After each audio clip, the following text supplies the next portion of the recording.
Jesús les hablaba por parábolas a las personas. ¿Por qué las personas no le entendían el mensaje de las parábolas? A ver si recuerdan de lo que hablamos la semana pasada.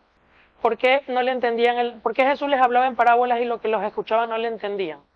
Porque no se querían arrepentir. ¿Qué pasa cuando una persona no se arrepiente?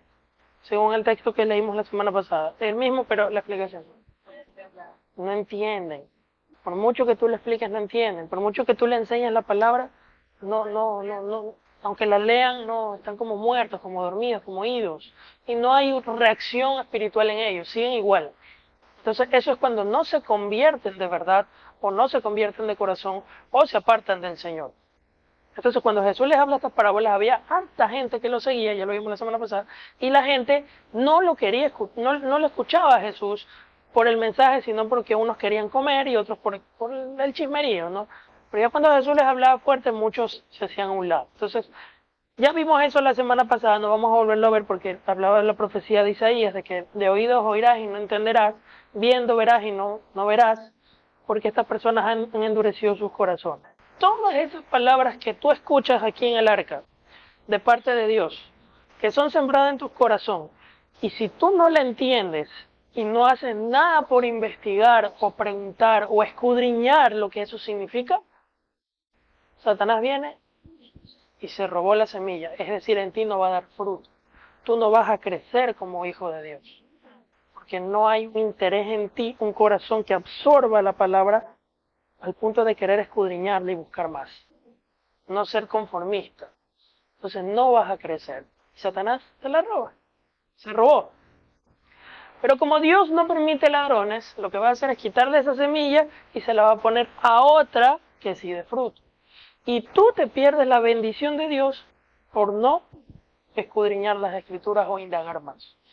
Entonces, esa es una de las consecuencias de las personas que en este caso oyen la palabra, porque si se dan cuenta, oyen la palabra. Todos oyen. De esa lista que vimos, todos escuchan.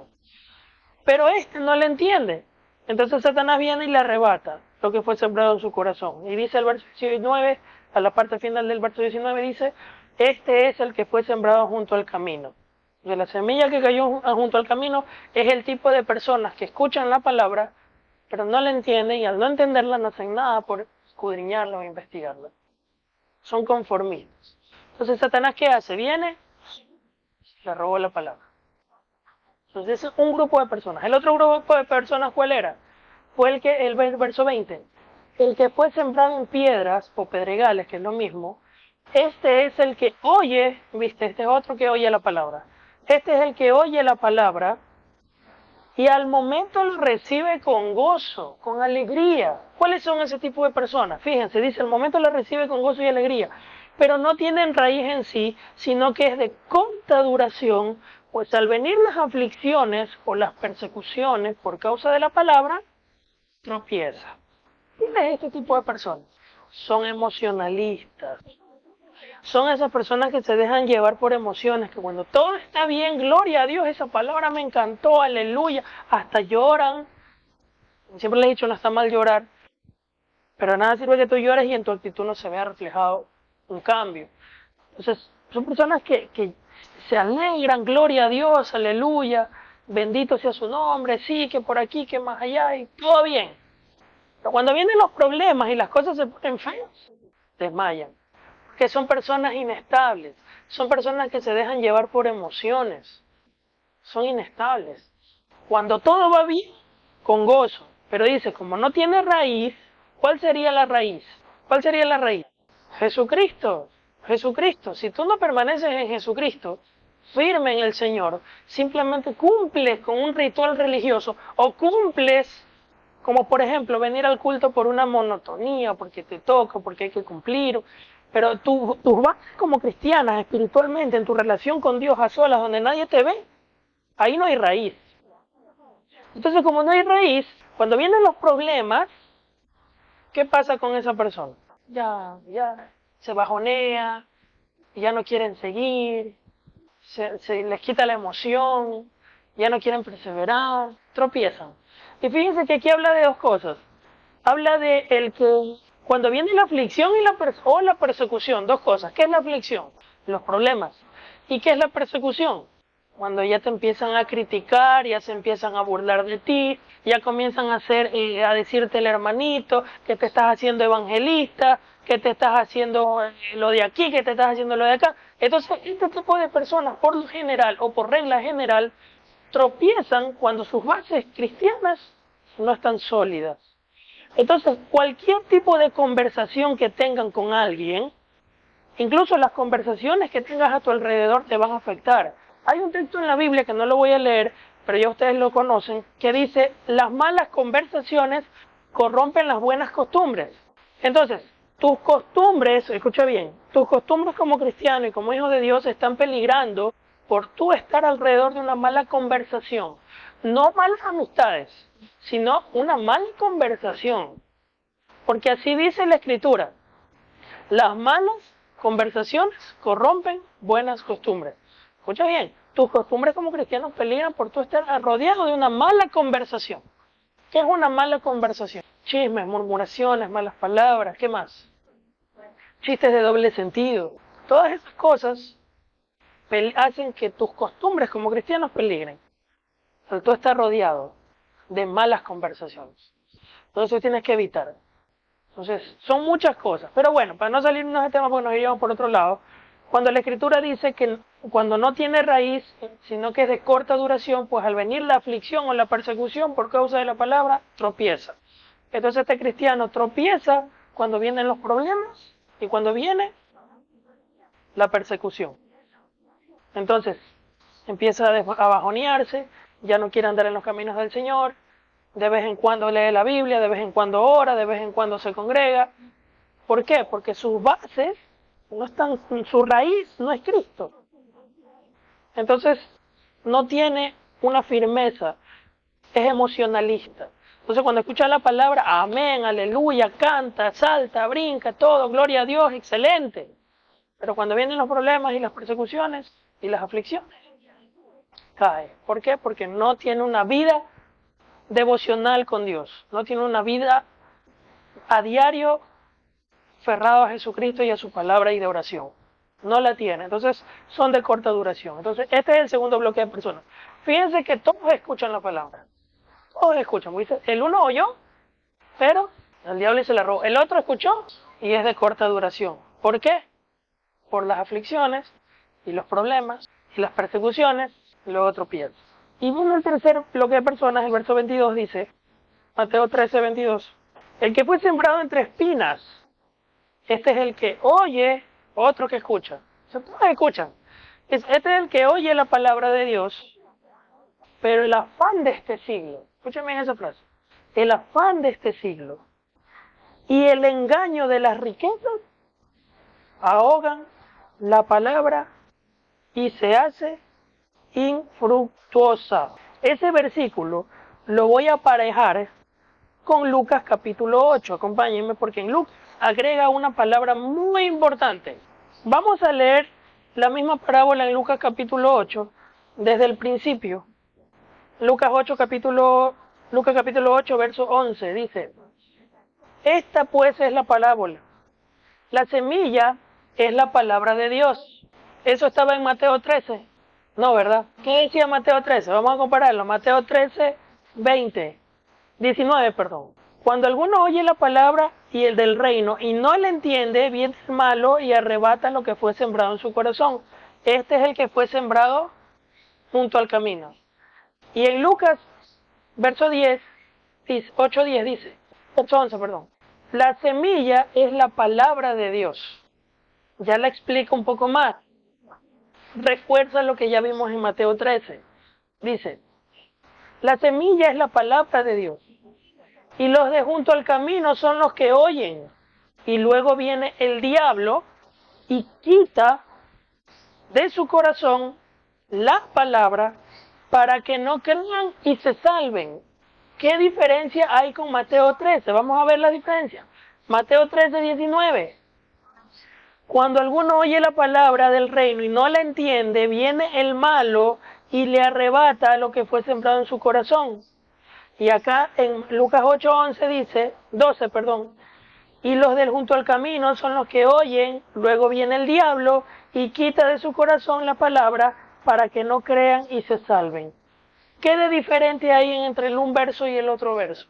Cuando él habla la palabra, hay personas que no le entienden y no les interesa y no les da por investigar lo que no entienden.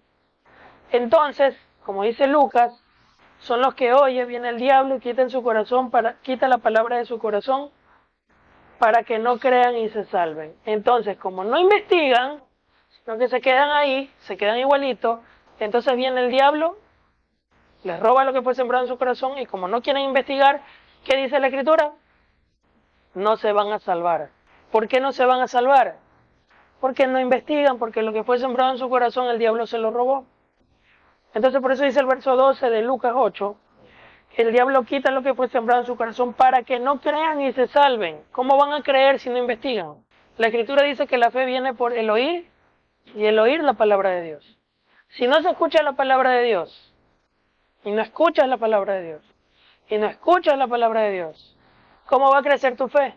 ¿Cómo va a crecer tu fe si no escuchas y no escuchas y no escuchas? Si la fe viene por el oír y el oír y el oír de la palabra de Dios. Ese oír la palabra de Dios significa constancia, perseverancia.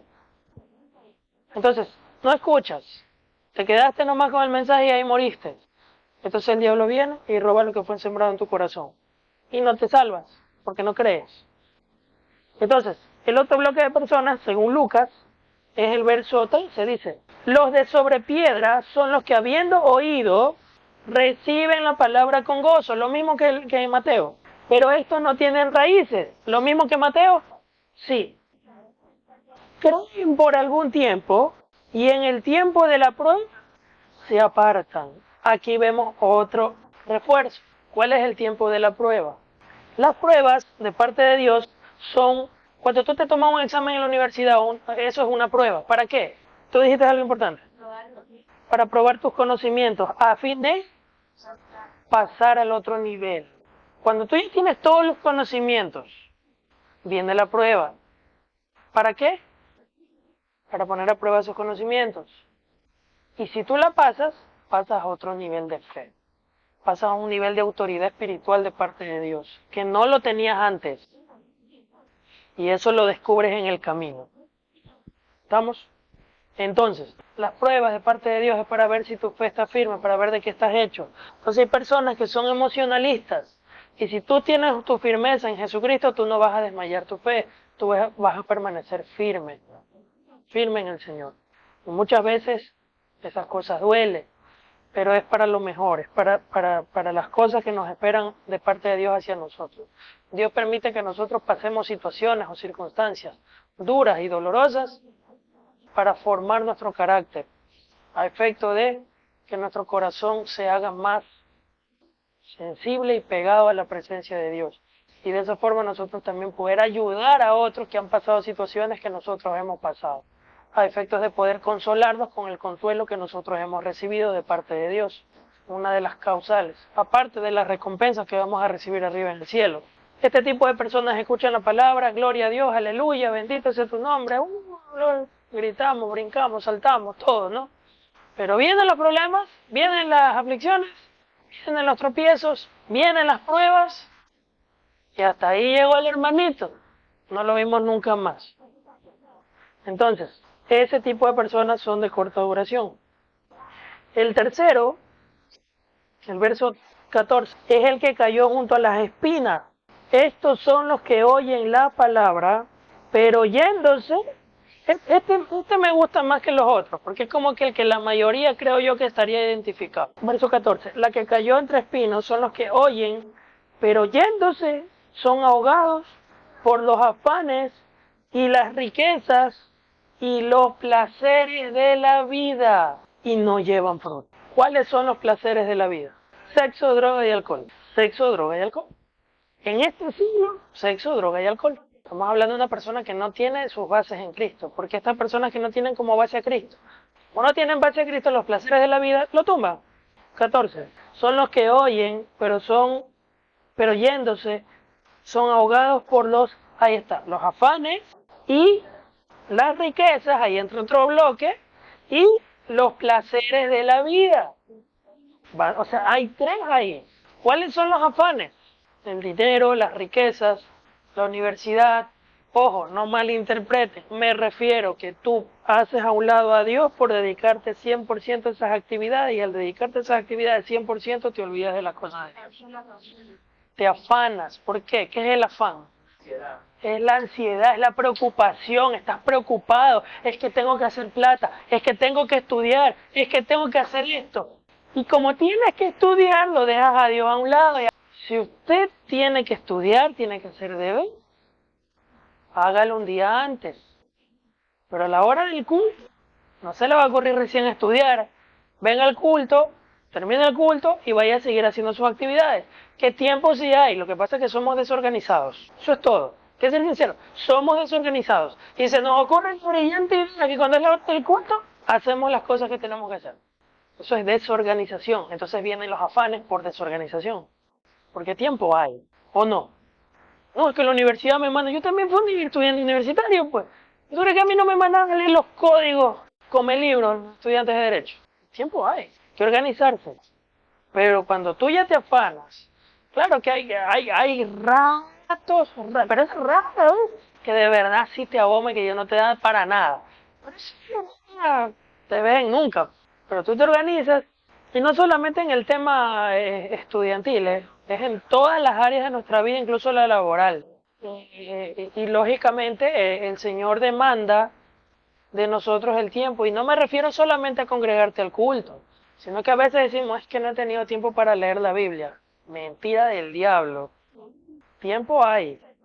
Porque la Biblia, ¿cuánto la leerás? No me digas, solamente ponte. ¿Cuánto la leerás cuando de verdad tú te sientas ahí a leer tu Biblia? ¿Cuánto te demorarás? No me respondas. ¿Cuánto te demorarás? Ese tiempito, te voy a poner 3 minutos. El más flojito, siendo exagerado. Que en realidad deberíamos dedicarles 1 hora a la lectura y a la oración. Por ejemplo, yo a veces estoy leyendo la Biblia y yo no me doy cuenta de la hora y cuando veo ya han pasado 2 horas. Y ya me cogió la madrugada. Y solo he avanzado 1 o 2 capítulos más. Entonces me falta tiempo. Pero ya, pues ya hay que ir a descansar. La Escritura es enfática en que nosotros tenemos que dedicarle tiempo a Dios. Dios tiene que estar por encima de tus hijos, de tu papá, de tu mamá, de tu esposo, de tu esposa, de todo. Si Dios no ocupa el primer lugar, tarde o temprano vas a caer. Esos son los afanes de la vida. Él tiene que ser el primero en todo. No, pues si tú lees el texto que dice, el que no aborrece a su padre y a su madre y no viene en pos de a sus hijos y no viene en pos de mí no es digno de mí. Aborrecerlo. ¿Qué significa aborrecer según la Biblia? A ver si se acuerdan. Cuando dice, tú no aborreces a tu papá, tu mamá, tus hermanos, tus hijos y vienes en pos de mí, no eres digno de mí. ¿Qué significa ese aborrecer? Porque tú no dices aborrecerlo, que tengo que odiarlo. ¿Qué significa el aborrecer en ese texto? Sacarlo del lugar en el que le corresponde a Dios. Quítalo de ahí. Ese no es el lugar de ellos, ese es el lugar de Dios. Hacer a un lado. Aborrecer significa hacer a un lado. Ese es el texto que lees y te llevas una sorpresa. Por eso siempre es importante leer el contexto. Lucas 14, 26. Listo. ¿Lo tienen todos? Bien, dice la Escritura. Jesús dice, si alguno viene a mí y no aborrece a su padre y madre y mujeres e hijos y hermanos y hermanas y aún también su propia vida, no puede ser mi discípulo. Y el que no lleva su cruz y viene en pos de mí, no puede ser mi discípulo. ¿Qué significa eso? Entonces, uno lee y dice, entonces tengo que aborrecer a mi papá, a mi mamá, a mis hermanos y más. Entonces, ¿qué? Entonces, es importante leer el contexto. Vamos a leer el contexto para que se entienda qué significa. Mateo 10:37. La misma escena, pero en otras palabras. Acuérdense que las palabras que nosotros leemos en la Biblia no son las mismas palabras que el diccionario de la RAE. Acuérdense que las palabras que se utilizan aquí en el Nuevo Testamento vienen del griego. ¿Cómo se transcribió el Nuevo Testamento? Vienen del griego. ¿El Antiguo Testamento de dónde se transcribió? Del hebreo y el arameo. Entonces no es el mismo idioma latinoamericano. Cuando se traduce esa palabra griega a nuestro idioma, como no existe una palabra en el griego que se asemeje en nuestro idioma, utilizan la palabra aborrecer. Cuando se traduce como aborrecer. Pero aborrecer, ¿qué significa para nosotros? Odiar, detestar, según la RAE, el diccionario nuestro.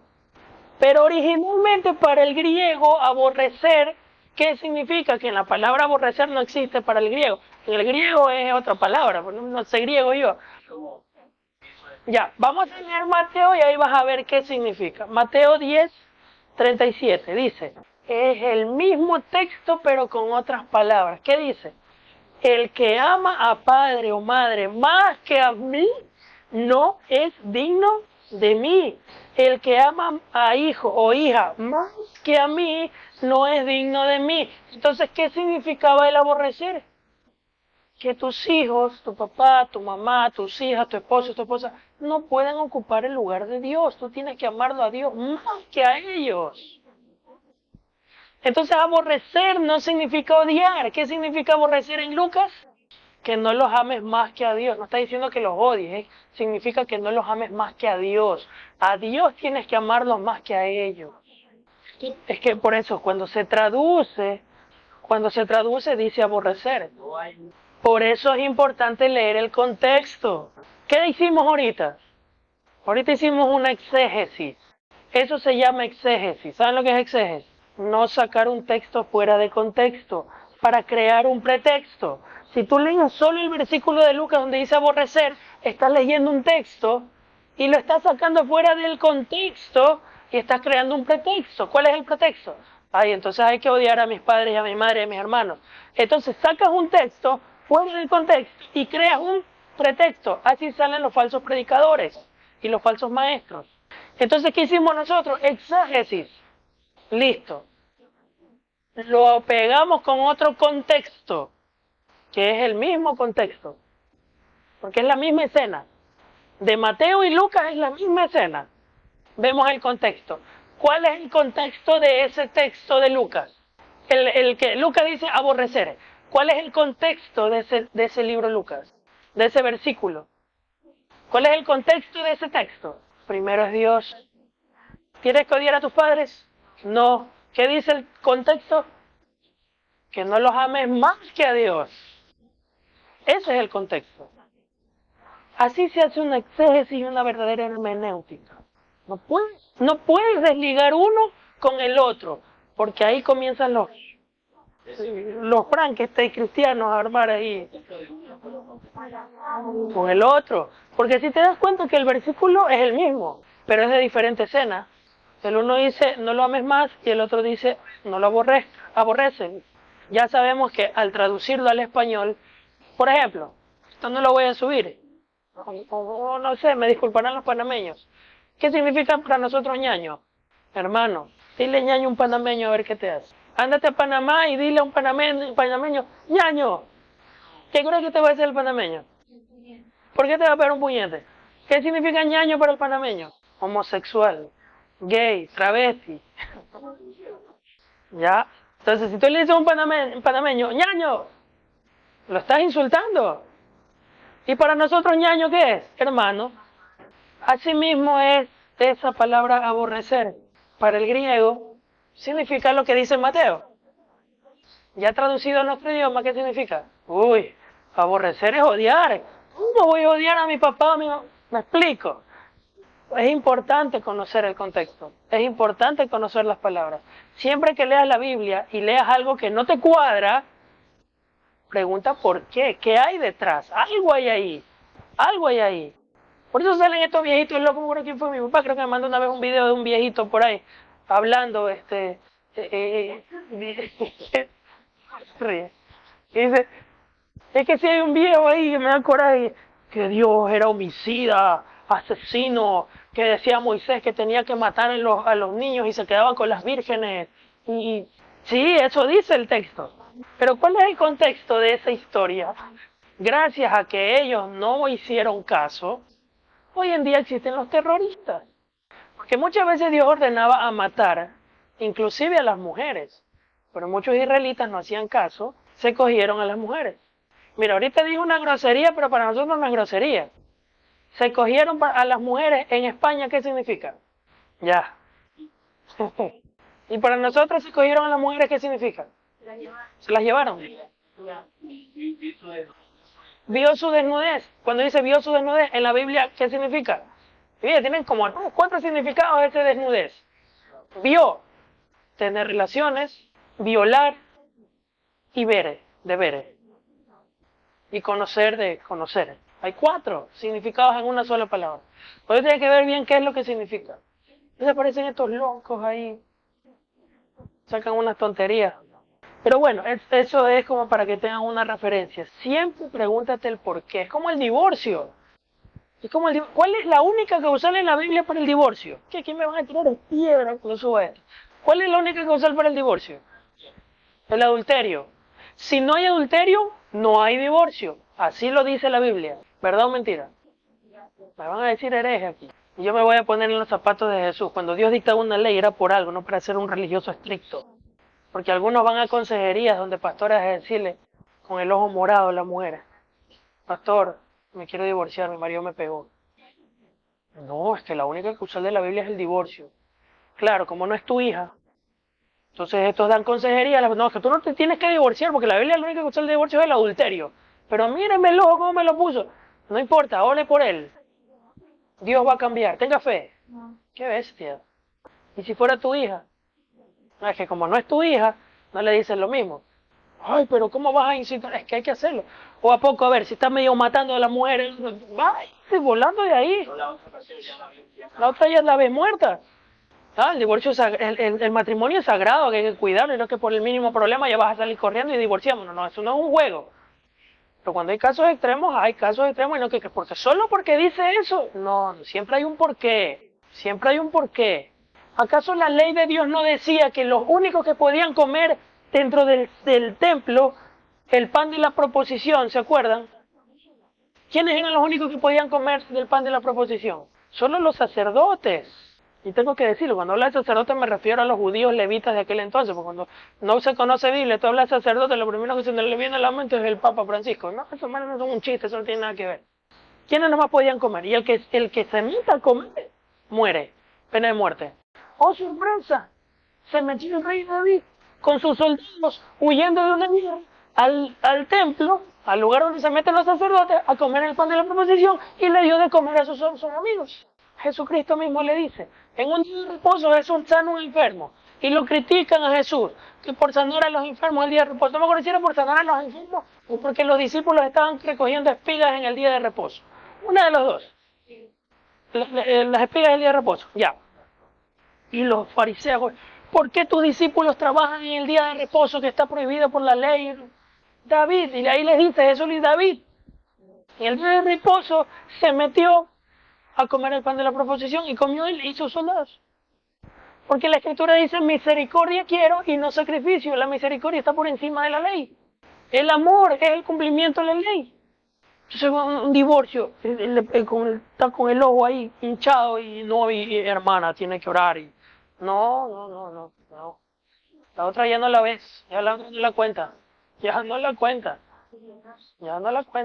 Vaya volando. Con eso no estoy diciendo que se tiene que divorciar. No, el matrimonio es sagrado y usted tiene que cuidar su matrimonio. O repito, cuando hay problemas familiares, entre parejas, problemas económicos, no, por eso se va a divorciar. Eso no, ahí sí está mal. Pero cuando son casos así extremos como estos, ahí sí. Lo mismo, el tema de la blasfemia contra el Espíritu Santo. Ya lo vimos, no lo vamos a repetir otra vez. O sea, ahí hay que ver el por qué Jesús dice las cosas. ¿Por qué Dios dice las cosas? ¿Por qué hay cosas en la Biblia que son tan fuertes y que a ti no te cuadran? Siempre hay un por qué. Miren, incluso tú te vas a encontrar en la Biblia escenas tan fuertes de Dios. Pero bueno, esos serían otros puntos. ¿Ya? Pero cuando tú lees la Biblia, mira, la Biblia no te va a contar todo. La Biblia cuando tú vas a ver en la Biblia, vas a ver cuando ya Dios ejecuta y mocha cabeza. Punto. Así de sencillo. En la Biblia vas a ver cuando Dios ya está cogiendo, listo. ¡Pum! La cabeza te la cortó. ¡Qué Dios tan sanguinario! No te va a estar contando todo. Para que Dios haya ejecutado, ya hubo un antecedente, pues hermano. Ya hubo un antecedente de gente desgraciada. Y yo se los enseñé en la pandemia, creo que les enseñé un versículo de Salmos cuando Dios decía de que cuánta paciencia Dios ha tenido con el pueblo de Israel y la misericordia, hasta que ya de verdad que era una cosa, pero no me quiero desviar. Quiero irme a Números para mostrarles la escena de cómo los israelitas eran. Eran llorones, ay, que daba coraje, solo de leerlo me daba coraje. Eran llorones, eran malagradecidos y se quejaban con Moisés, tanto al punto que Dios los liberó a ellos de Egipto, y en el desierto decían: ¿por qué nos sacaste de Egipto y nos has traído a este desierto que muramos? Si ellos mismos eran los que clamaban en Egipto: libéranos, Dios mío. Y Dios les daba de comer el maná, y decir: ya estamos hartos de este maná, queremos carne. ¡Qué bestia! Esto, allá en Egipto estábamos mejor, allá comíamos los banquetes y aquí tenemos este maná. ¡Qué bestia! Ya veía que Dios ya se calentaba. Incluso con el mismo Moisés. Moisés no entró a la tierra prometida, porque Dios le dijo a Moisés: háblale a la roca, porque el pueblo dice: no tenemos agua, estábamos bien en Egipto, ¿por qué nos has sacado de allá y nos has traído a morir aquí? Es que es de leerlo, pero pero se las cuenta así por encima. Y Moisés, y Dios le dice: Moisés, háblale a la roca. Háblale a la roca para que salga agua y le des de beber a este pueblo. Y esa roca es una simbología de Cristo, porque Cristo es la roca y de él sale la fuente de agua viva. Para los que leen la Biblia, anoten ahí cuando lean eso: la roca representa la peña, ahora creo que es, ¿no? La roca representa a Cristo y de él sale el agua. ¿Qué hizo Moisés? Moisés no le habló a la roca. Se calentó con los israelitas y le dijo, ¿cómo fue que le dijo? Gente rebelde, gente, ya, él se puso ya. ¿Cuál fue el problema? Que Moisés golpeó la roca. ¿Ya? No hizo lo que Dios le mandó. Dios le mandó a hablarle a la roca, pero Moisés es bravo, pues se puso bravo con esa gente, ya estaba harto y no obedeció a Dios y golpeó la roca. Salió agua, pero no como Dios le dijo. Entonces, ¿qué le dijo Dios a Moisés? ¿Por qué desobedeces mis mandatos? Por lo que acabas de hacer, Moisés, tú no vas a entrar en la tierra prometida. La vas a ver de lejos y vas a morir. No la vio de lejos. ¿Qué te hace creer que nosotros somos más que Moisés? Claro que lógicamente ya Moisés tuvo una mejor... Pero para que te des cuenta, ¿no? De lejos la vio. Dios se enojó también con Moisés. No, Moisés, tú y Aarón no van a entrar, porque Aarón tampoco entró. Aarón va a morir acá en el monte, dile que suba, que se despide de su familia. Mate. Josué entró. Pero Aarón va a subir, tu hermano Aarón va a subir y tú también vas a morir, tú no vas a entrar a la tierra prometida. Pasa una cosa. Entonces, no es así nomás que leemos esos textos que aborrecer, que dice que porque Dios dice aborrecer. No, hay que ver el contexto del por qué Dios ejecutaba, por qué Dios decía esas cosas, por qué era tan fuerte. Siempre hay un porqué. Y como te digo, en la Biblia no te vas a encontrar toda la historia. Vas a encontrar cuando Dios ya está mochando cabezas. Pero eso es mochar cabezas, ya es cuando ya le colmaron la paciencia. No vayamos lejos. Pandemia solamente fue un aviso de Dios. Terminó la pandemia y la gente se desató. ¿Se merecen otra o no? ¿Se merece el mundo otra pandemia, sí o no? ¿Y qué hace Dios? Misericordia. Cada día sale el sol. Seguimos vivos. Entonces, Dios es muy, muy paciente. Es demasiado. La Biblia dice: Dios es grande en misericordia y lento para la ira. Lento para la ira y grande en misericordia. Pero no abuses. No abuses. Para que Dios se enoje es bien fregado. Con eso te digo todo. Para que Dios se enoje es bien fregado. Si tú reincides y reincides y reincides, lo vas a hacer enojar. Y ahí va a salir la ira de Dios. Acuérdate que la ira de Dios es que de él sale como poder. Por eso es importante estar en Cristo, para que esa ira no nos consuma. Pero Él se deleita en misericordia. O sea, la misericordia de Dios es tan grande. Él se deleita en misericordia, dice. Por eso que es importante acercarnos a Él mientras podamos, antes que sea demasiado tarde. Aún hay tiempo, mientras hay vida, esperanza, un arrepentimiento. Amén. Entonces, para ir aterrizando, dice Mateo capítulo 13 y Lucas capítulo 8. Cuando habla acerca de la semilla que cayó en espinas, en Lucas capítulo 8, los tres términos que utiliza, las riquezas, el afán de este siglo y los placeres de la vida, son los que ahogan la palabra. Lucas capítulo 8, versículo 14, dice: La que cayó entre espinas, estos son los que oyen, pero yéndose son ahogados por los afanes y las riquezas y los placeres de la vida y no llevan fruto. Acá, mientras tú te dejes llevar por los placeres que este mundo te ofrece, tú no vas a crecer como hijo de Dios. No vas a crecer, te vas a quedar estancado. Entonces no nos distraigamos del enfoque en Cristo Jesús. Siempre hay oportunidad de un arrepentimiento. Es importante corregirnos y estar firmes en el Señor. Entonces estos son los tipos de personas. ¿Cuál eres tú?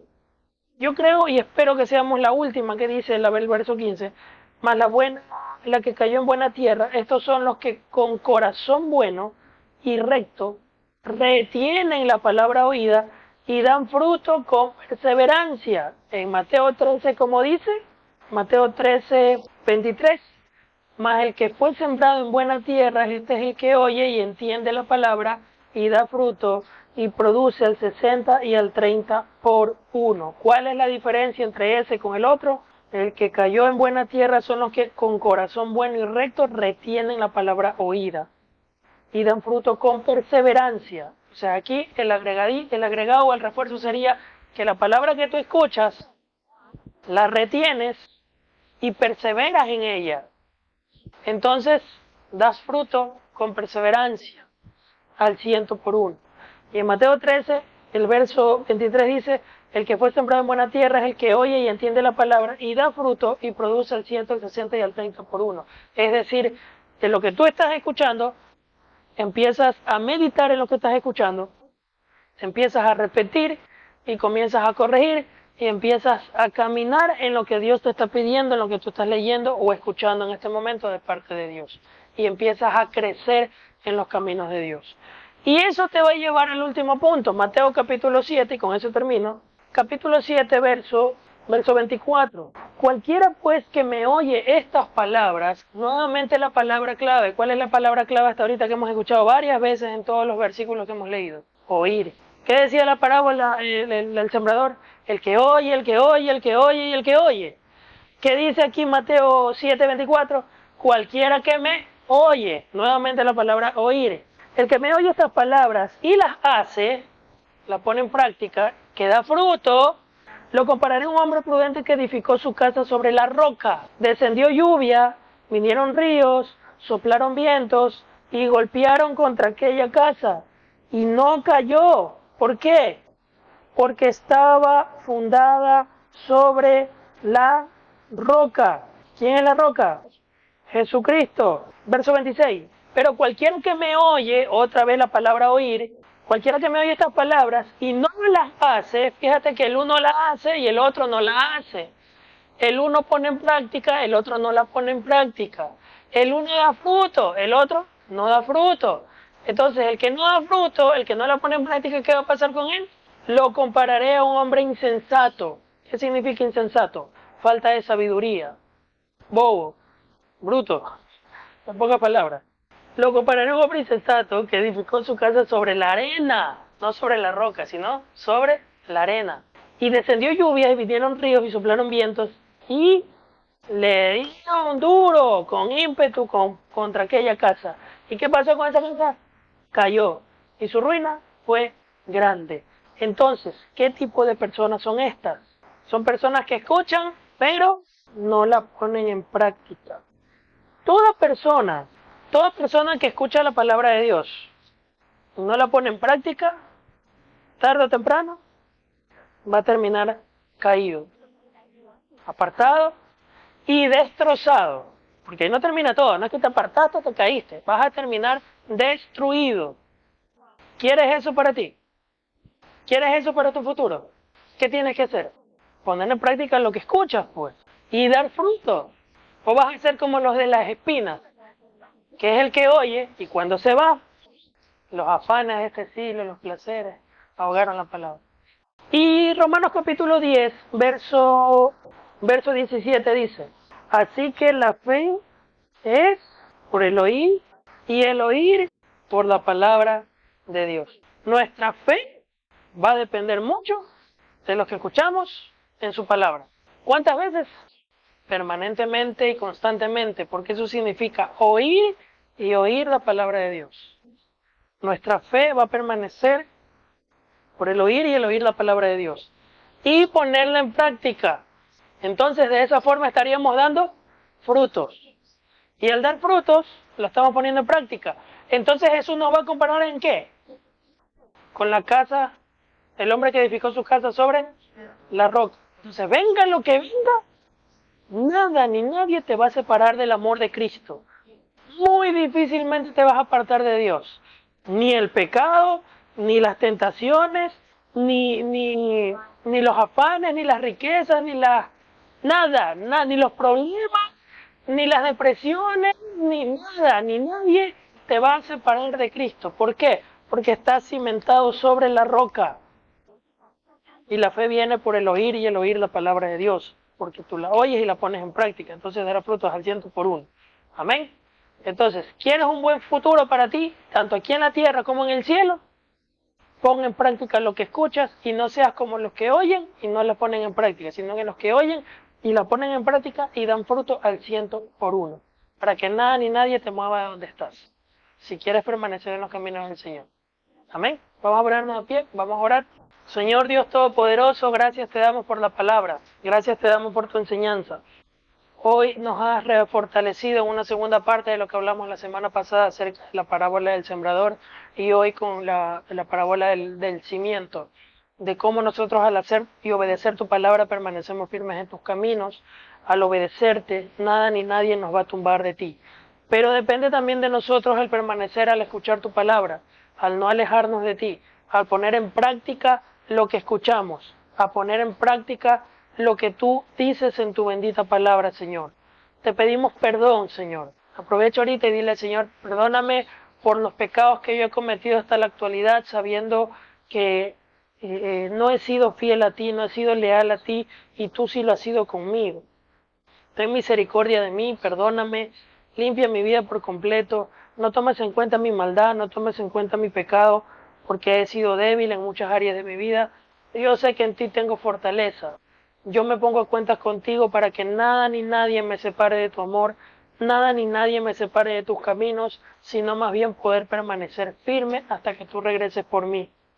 Señor, perdóname y de aquí en adelante voy a ser una persona que voy a dar fruto al 100 por uno. Dile, Señor, voy a dar fruto al 100 por uno. Señor, yo no voy a ser de los que se olvidan, no voy a ser de los que son emocionalistas, no voy a ser de los que se distraen con los afanes de este mundo y las riquezas engañosas y los placeres de la vida, sino que voy a ser de esas personas que van a dar fruto al 100 por uno y que ponen en práctica tu palabra. Señor, gracias te doy por tu enseñanza. Perdóname y de aquí en adelante voy a pasar y a crecer en fe. Y aunque vengan las pruebas, voy a agarrarme de ti, Jesús, para no desmayar, sino estar firmes en ti, sabiendo que cuando vengan las pruebas pasaré a otro nivel, ya que las pruebas vienen como consecuencia de probar nuestra fe, a ver de qué estamos hechos, y sabiendo que si pasamos esa prueba tendremos una gran recompensa enorme en el cielo. Gracias te damos y pasaremos a otro nivel, obviamente, espiritual, de autoridad incluso. Santificado sea tu nombre, Dios Todopoderoso, líbranos del mal y del maligno. Gracias te damos, Dios Todopoderoso. Oramos también por la salud espiritual, no solo la salud física, sino la espiritual de cada uno de nosotros. Terminamos este tiempo, Señor Dios Todopoderoso, agradeciéndote una vez más por tu palabra. Señor Dios Todopoderoso, gracias te damos una vez más y llévanos con bien y llénanos de tu Espíritu Santo. Entregamos esta semana en tus manos, la que pasó, hoy empezamos la nueva semana, bendecidos y en victoria, y si hemos caído o hemos fallado, pues te pedimos perdón y esta semana que empieza hoy, la empezamos en victoria en ti, Jesús. Gracias te damos, Dios Todopoderoso, y a darle con todo por amor a tu nombre. En el nombre de Jesús, amén y amén.